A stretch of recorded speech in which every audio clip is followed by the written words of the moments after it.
ఇప్పుడు మీ కుటుంబాలు బాగున్నాయంటే కనుక సంఘ ప్రార్థన ఎందుకు అయ్యి ఉండకూడదు? ఆలోచన చేయరా?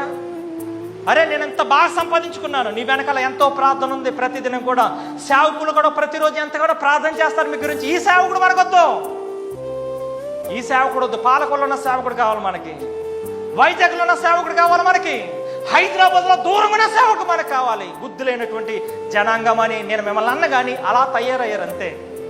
ప్రతిదినం మోకాల నుంచి మొరపెట్టే సేవకుడు మనకొద్దు, ప్రార్థన చేసేటువంటి సంఘం కూడా మనకొద్దు. ఎక్కడికో వెళ్తే స్వస్థత కార్యాలు జరగడం ఏంటి? నీ సంఘం అంతకన్నా దిగజారిపోయిందా? మన సంఘం ప్రార్థన చేసింది కనుక నేను నా యొక్క భార్య సజీవ లెక్కలో ఉందని నేను సాక్ష్యం ఇస్తున్నాను, నాకు భార్య కూడా సాక్ష్యం ఇస్తుంది. అంతకన్నా గొప్ప సాక్ష్యాలు ఏం కావాలి మీకు? అసలు ఆ వీడియోలు తీసి ఆ టీవీలో పబ్లిష్ చేస్తే వస్తారా? పరిగెట్టుకుని జనాలు సంఘానికి. బుద్ధి లేనటువంటి పనులు చేయకండి. స్వస్థత ఎక్కడో లేదు. ఆయన అన్నాడు, ఏమన్నా తెలుసు, స్వస్థపరచు యెహోవాను నేనే అన్నాడు.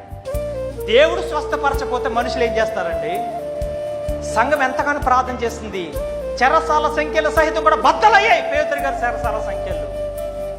సంఘం ప్రార్థన చాలా విలువైంది, చాలా పటిష్టమైంది. మీరు దాన్ని గుర్తెరిగితే మీ జీవితాలు, కుటుంబాలు కూడా బాగుపడతాయి.